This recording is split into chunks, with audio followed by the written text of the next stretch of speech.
I know what morning offering is up to this point every single day. It's the gateway to a chat with Pat, and that time has come, and it's Thursday, so it's Joni. Yes, and if you are listening to the show, you know Thursdays, as Dave said, are with Joan Watson. Joan is an author, a Catholic speaker. She is just an amazing all-around woman. And we're talking about her book, Making a Pilgrimage, a Companion for Catholics. Great book. I would encourage you to get it, even if you're not going anywhere. Like, I'm not going anywhere. And I love this book. And it's published by Emmaus Road Press. So, Joni, welcome. How you doing today?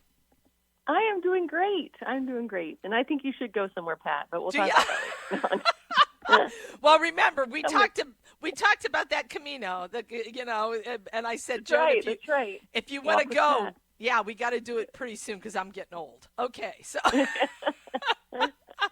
so Joan, we are talking today about the section An Evangelist for Pilgrimage, and I found this very interesting because this was not the person I thought we would hear about in this section, but you bring up Carlo Acutis, Saint Carlo Acutis here.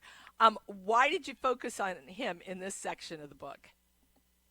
Yeah, so I think I wanted to show. I was struggling with how to show these other pilgrimage sites. Right, there's so much more than just the Holy Land in Rome, and so this third chapter really tries to showcase some other pilgrimage sites.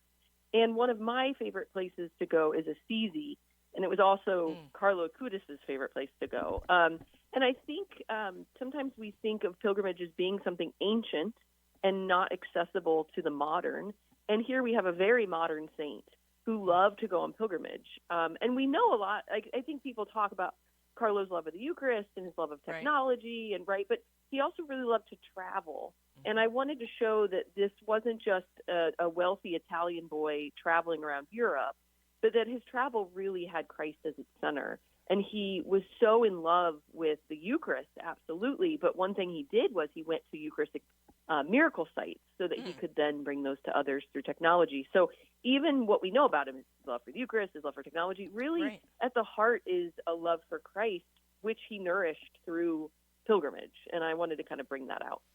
Well, and you did a great job with it. Can you kind of let our audience know where were some of the places that Carlo went? Yeah, so he went all over. He went to Lourdes. He went to Sagrada Familia in Barcelona, where the Pope Leo actually just was recently. Oh, yeah. He went to Pompeii, which is outside Naples, the Shrine of Our Lady of the Rosary that is getting more attention now that Bartolo Longo has been canonized. He, as I mentioned, he loved the Eucharistic miracle sites, so loved, like, Lanciano was one of his favorites because Lanciano is a relatively old Eucharistic miracle, but it's been proven, quote unquote, scientifically again and again and again. There's been a lot of scientific testing on the Eucharistic miracle at Lanciano, and so Carlo loved this intersection between faith and science. He went to France, and he loved to go, to these religious sites in France, like Rue du Bac, which is where Our Lady appeared to Catherine Labre on the Miraculous Medal. And his mom talks about, like, him going to Paris and being actually really saddened by the secularization that he saw in France. France being known as kind of this eldest daughter of the church, supposed to preserve the faith. And he was actually really saddened when they would run into people who didn't know about the sacred sites right there in Paris, who didn't know where Rue du Bac was, for example. And so we see in Carlo, I think, a very mature faith and mature approach to some of these places. And, of course, he loved Assisi, and that's one of the reasons he asked to be buried in Assisi, and that's where his tomb is today. Yeah.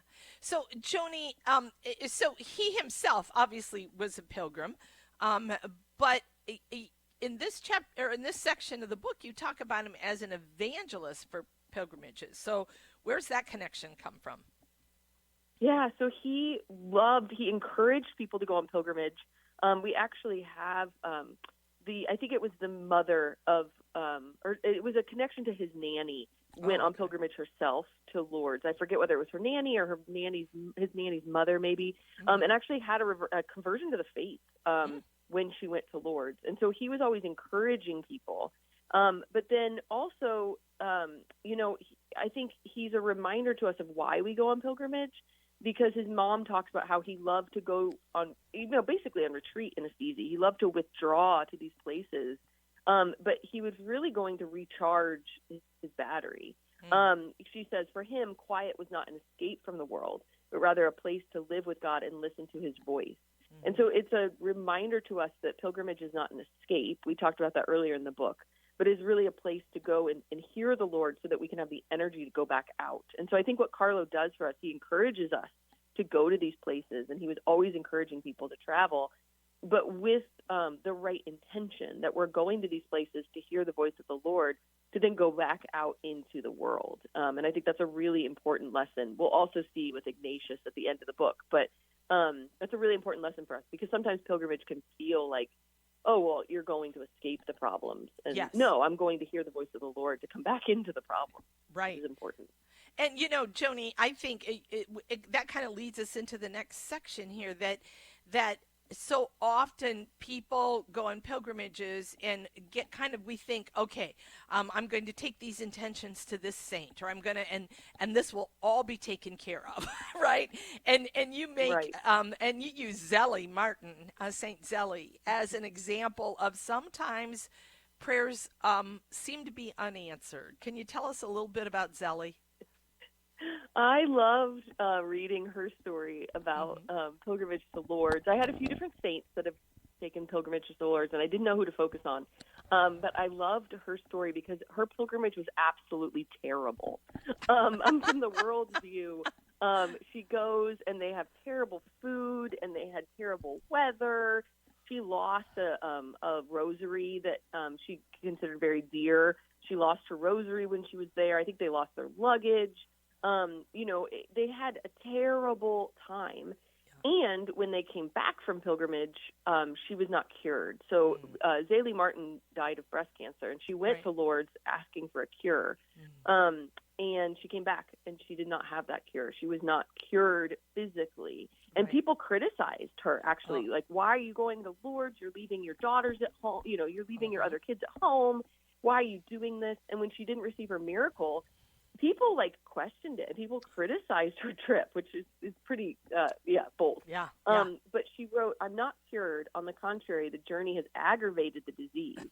I am not sorry I went to Lourdes, although the fatigue has made me worse. At least I will have nothing to reproach myself with if I'm not cured. In the meantime, let us hope." And she actually, so basically she was like, I'm going to do all I can, right? And the most powerful thing I can do is pray. But then also to be open to the will of God. And I think that time of pilgrimage actually gave her a grace of happy death and a grace to suffer those last days. So that's not what she went on pilgrimage for. She wasn't looking for a grace to suffer well. Right. But God gives us the grace that we need, regardless of whether it's what we're asking for sometimes. Right. So, Joni, when you talked about other saints going to Lourdes, can you, as we kind of close out our segment here, can you recall any of the other saints? I know they're not in the book itself, but what other saints did they go for cures, or did they just go out of, a great pilgrimage site? Yeah, so the one I meant to put in the book, and I forgot, and I didn't realize it until the book came out. I was like, oh, I forgot to mention Saint Maximilian Kolbe, who is another relatively modern saint, and we have his letters to his brothers. He went to Lisieux, to the home of Saint Therese, and he went to Lourdes to pray and to ask Our Lady's intercession for his evangelistic trip to Japan.